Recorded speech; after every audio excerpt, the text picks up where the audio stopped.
కళ్యాణికేం కాదమ్మా. నీతి నిజాయితీ ఉన్నవాళ్లు మొదట ఓడిపోయినా చివరికి గెలుస్తారు.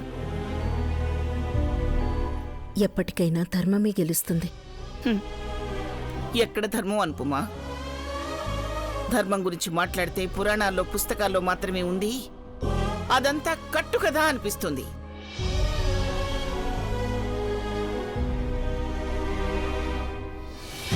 నీకంటే ధర్మంగా ఉండేవాళ్ళని నేనెవ్వరినీ చూడలేదు. మరి నీ జీవితం ఏమైపోయింది? భర్త సంతోషానికి నోచుకోలేదు. నా జీవితానికి ఏమైందమ్మా? ఈ ఇంట్లో కూతుర్లా చూసుకుంటున్నారు.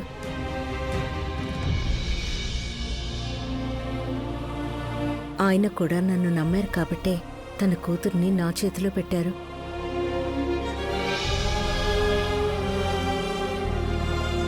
భార్యాభర్తల మధ్య ఇంత నమ్మకం ఉందంటే వాళ్ళు బావున్నట్టే కదా. ఆ క్షణమే నేను గెలిచాననుకున్నాను. లేదనుపమా, ఈ ఇంటి కోడలిగా వచ్చి నువ్వెంత క్షోభను అనుభవించావో నా కళ్ళతో చూశాను కదమ్మా. కనీసం మనం కళ్యాణికి అలా జరగకుండా చూసుకోవాలి. కరెక్టే శివ, నువ్వు అన్నట్లుగానే జరుగుతుంది. కళ్యాణ్ ఇప్పటి వరకు తన సంసారంలో ఎన్నో పరీక్షల్ని నెగ్గుకుంటూ వచ్చింది. ఇది పెద్ద సమస్య కాదు. కళ్యాణ్ ఏ తప్పు చేయలేదు. నిజం బయటపడక తప్పదు. అప్పటి వరకు మనకు అన్యాయం జరుగుతున్నా గుండె రాయి చేసుకోవాలి. ఇంకా ఎన్నాళ్ళండి ఇలా? ఆ సంపద నిజ స్వరూపం బయటపడేంత వరకు.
మీరిలా డల్గా ఉంటే బాగుండదండి.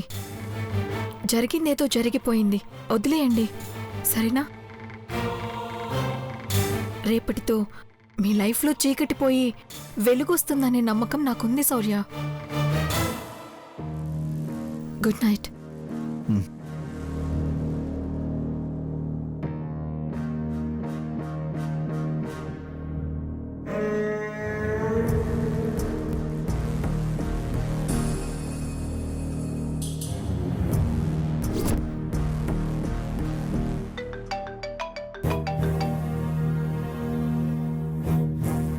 హలో సిద్ధు, మన ప్లాన్ సక్సెస్.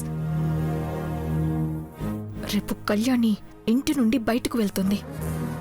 ఏంటి సార్ నువ్వు అనేది? అవును సిద్ధు, అసలేం జరిగిందంటే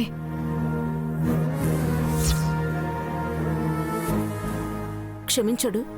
నన్ను క్షమించకపోయినా పర్వాలేదమ్మా, కానీ బాబు మాత్రం బతకూడదు.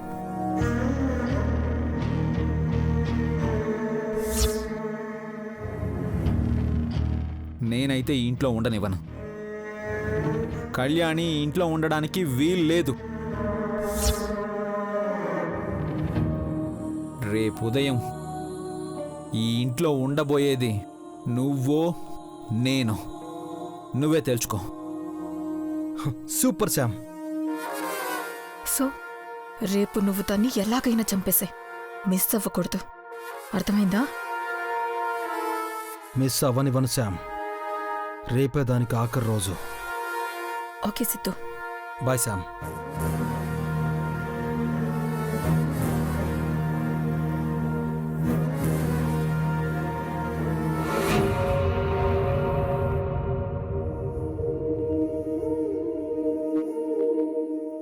కన్నయ్య, ఈ రోజుతో మనిద్దరి మధ్య బంధం దూరం అవుతుందా? మీ నాన్న ఆ సంపద చెప్పిన మాటల్ని గుడ్డిగా నమ్మేశాడు. నేనెంత చెప్తున్నా వినటం లేదు. పైగా నేను నిన్ను చంపాలని ప్లాన్ చేశాను అనుకుంటున్నాడు. అలా ఎలా అనుకుంటాడు కన్నయ్య? మీ నాన్న మాత్రం ఏం చేస్తాడులే. ఆ రాక్షసి అలా నమ్మించింది. ఆఖరికి మీ నాన్నమ్మ కూడా నమ్మేసింది. నిన్ను వదిలి నేనెక్కడికి వెళ్ళగలను కన్నయ్య? వెళ్ళి బతకగలనా? నా ప్రాణాన్ని ఇక్కడే వదిలేసి ఎక్కడో ఎలా ఉండగలను? మీ నాన్నకి నిజం ఎలా చెప్పాలో అర్థం కావడం లేదు. అసలు నమ్మే పరిస్థితిలో లేడని అర్థమవుతుంది.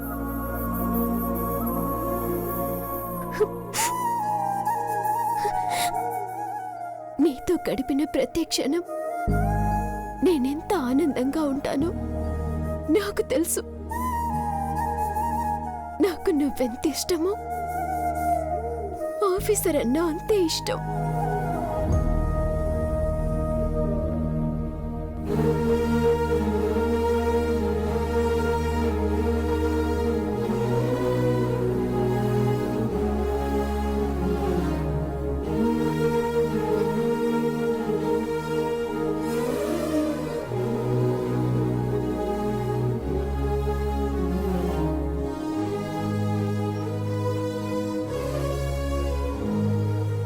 ఈ కళ్యాణే బాబు కామ, ఈ కళ్యాణే బాబు కామ, ఈ కళ్యాణే బాబు కామ. ఇప్పుడు నేను ఆఫీసర్ మాటని కాదని నేనిక్కడే ఉంటే ఇంట్లో మళ్ళీ నా వల్ల పెద్ద గొడవ జరుగుతుంది.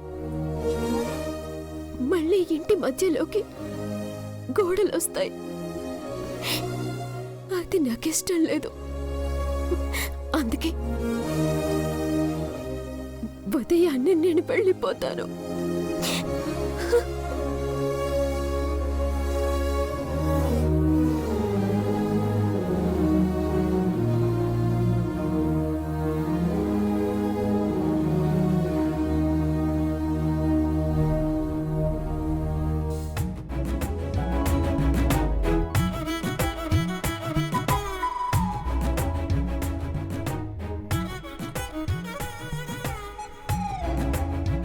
ఎన్నాళ్ళో వేచిన ఉదయం ఈనాడే ఎదురవుతుంటే, ఇన్ని నాళ్ళు దాచిన హృదయం ఎగిసి ఎగిసిపోతుంటే, ఇంకా తెలవారదేమి ఈ చీకటి విడిపోదేమి, ఇంకా తెలవారదేమి ఈ చీకటి. అర్ధరాత్రేంటి కాకి గొంతేసుకుని? బాగానే పాడాను కదండి అని నువ్వనుకుంటే సరిపోదు, వినేవాళ్ళు చెప్పాలి. అయినా ఇంత రాత్రిపూట ఆ పాట ఎందుకు పాడుతున్నావే? అంటే పాపం కళ్యాణి తెల్లవారితే ఇంట్లో నుండి వెళ్ళిపోతుంది కదండి. శౌర్య వెళ్ళిపోమన్నాడు కదా, అది తలుచుకుంటేనే బాధేస్తుంది. అందుకే ఇలా పాట పాడుకుంటున్నాను.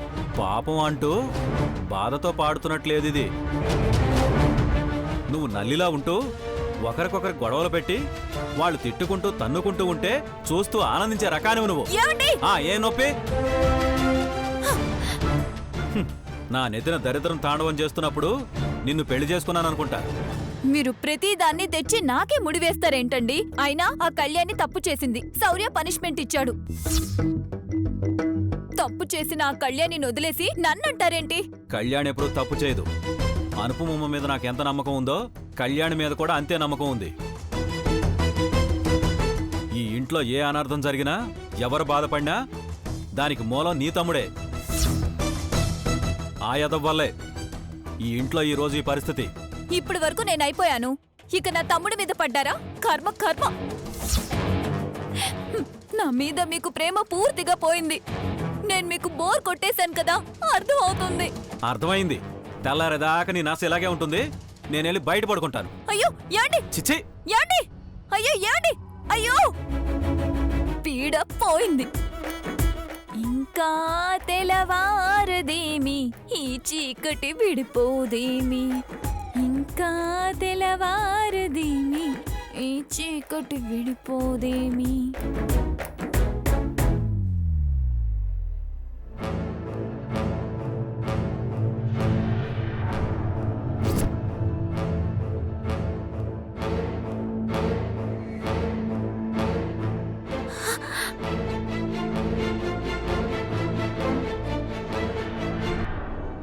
ఈ పాటికి ఆ కళ్యాణి ఇంట్లో నుండి వెళ్ళిపోయి ఉంటుంది. ఇంత మంచి రోజు కూడా కుంభకర్ణుల్లా పడుకున్నావంటే పల్లవి. వెళ్ళు, వెళ్ళి చూడు, ఆనందించు.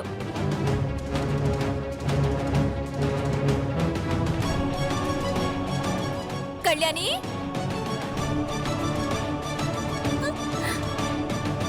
యాహూ!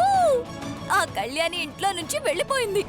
ఈ ఆనందాన్ని ఎవరో ఒకరితో పంచుకోవాలి, లేకపోతే నా కడుపు ఉబ్బిపోతుందమ్మా. ఎవరితో పంచుకోవాలి? ఇంకెవరున్నారు?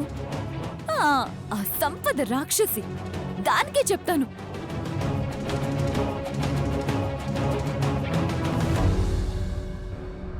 సంపద, సంపద, లే సంపద, లే. అబ్బా, ఏంటి పిన్ని ఉదయాన్నే నీ గోలా? కమాన్, డాన్స్ విత్ మీ బేబీ. కమాన్ కమాన్, లే సంపద. కమాన్ కమాన్ కమాన్, కమాన్ డాన్స్.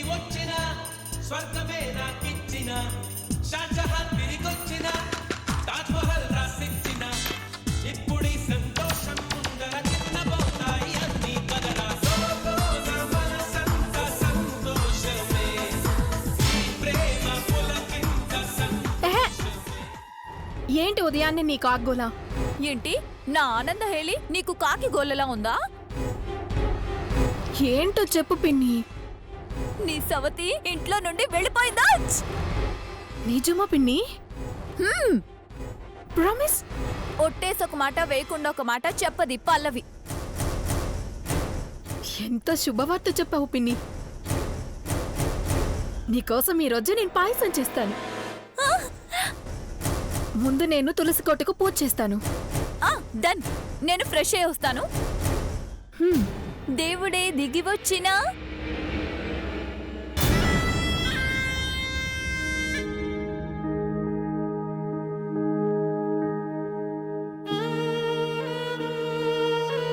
తొందరపడుతున్నావు కళ్యాణి. శౌర్యకి తెలిస్తే నిన్ను క్షమించడు. నన్ను క్షమించకపోయినా పర్వాలేదమ్మా, కానీ బాబు మాత్రం బతకూడదు. నేనైతే ఈ ఇంట్లో ఉండనివ్వను.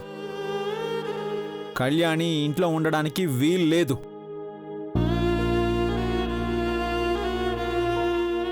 రేపు ఉదయం ఈ ఇంట్లో ఉండబోయేది నువ్వో నేను. నువ్వే తెలుసుకో.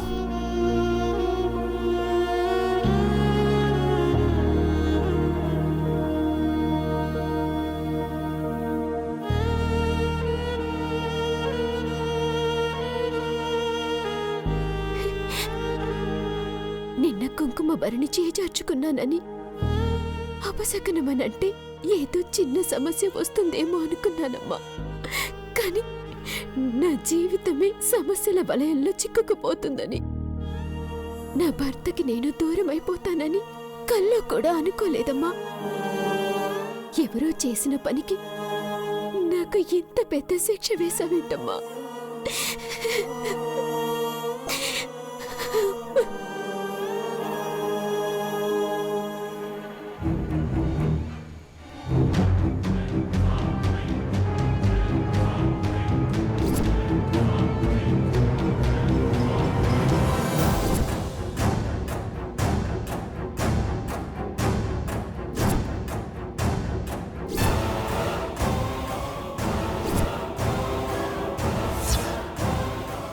కళ్యాణి,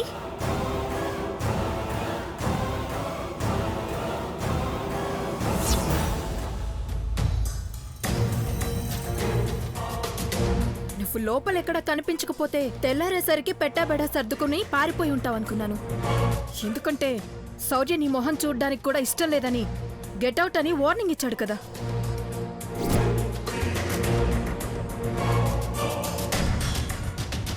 ఓహో, ఇలా దీనంగా మొహం పెట్టి దేహి అని అడుక్కుంటే కరిగిపోయి కనీసం పని మనిషిగానైనా ఉంచుకుంటారని అనుకుంటున్నావేమో.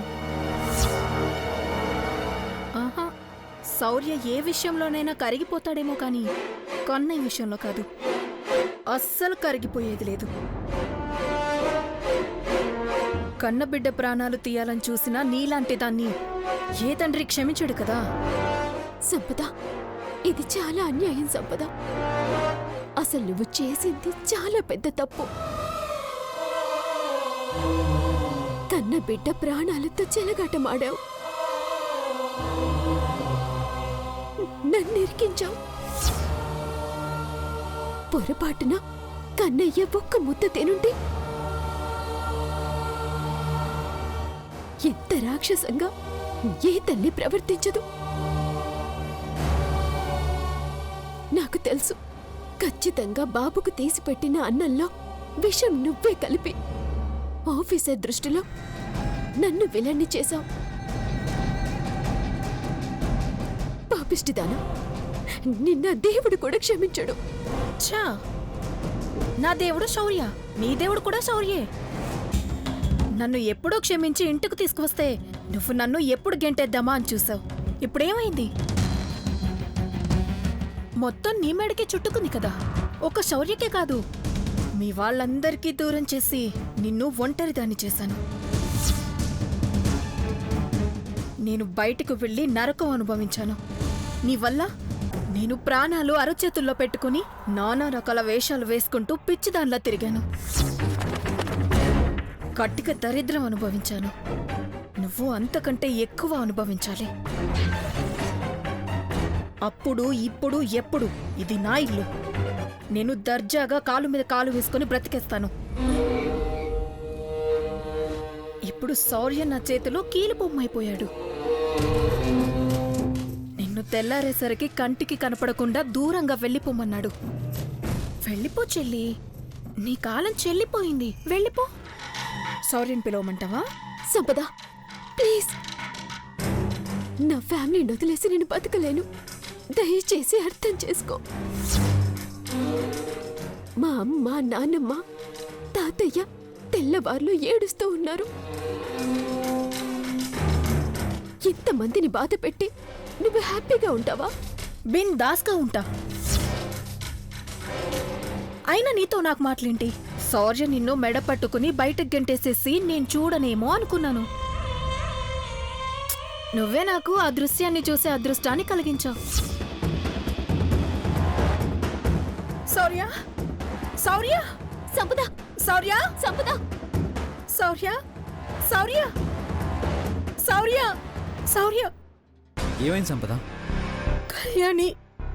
కళ్యాణి, పొద్దు పొడిచేలోపు వెళ్ళిపోతుందనుకుంటే ఇది ఇంకా ఇక్కడే ఉందేంట్రా? అదే అత్తయ్య, తను వెళ్ళిపోయి ఉంటుందని తులసి పూజ చేద్దామని వెళ్తే మాటు వేసి వేటు వేయడానికి సిద్ధమైంది. మీరు రావడం ఒక్క క్షణం ఆలస్యమైనా నన్ను ఆ మగ్గానికేసి కొట్టి చంపేది.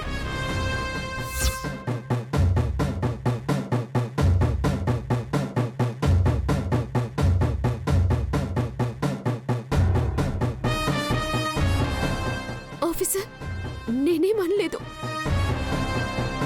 అనవసరంగా నన్ను దోషిని చేసి మీకు శత్రువుని చేసిందని నిలదీశాను. నేను శౌర్యకి నిన్ను శత్రువుని చేశానా? చూసావా శౌర్య, మన కన్న బిడ్డని చంపాలని చూసిందే కాకుండా తనని నీకు దూరం చేస్తున్నానంట. నిజానికి నన్ను నీకు దూరం చేసింది ఎవరు? కళ్యాణి కదా?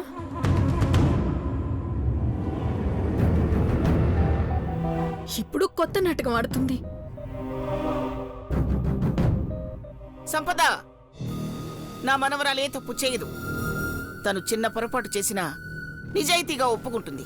అవునవును, నేతి అన్నమని బెల్లంతో పాటు కాస్త విషం కూడా కలపాలని అనుకున్న గొప్ప మనిషి. దమయంతి, ఆ అన్నం ఎలా కలుషితమైందో ఆ భగవంతుడికే తెలియాలి. కానీ ఈ నింద నా కూతురు మీద పడింది. వెళ్ళిపోమ్మంటే ఎక్కడికని వెళ్తుంది? ఏట్లోకి పొమ్మను, మాకేంటి? దమయంతి, నిన్నటిదాకా సంపదని దూరం పెట్టి కళ్యాణిని బాగా చూసుకున్నావు. పొరపాటు ఎవరి వల్ల జరిగిందో తెలియకుండా తనని మళ్లీ బద్ధశత్రువులా చూస్తున్నావు.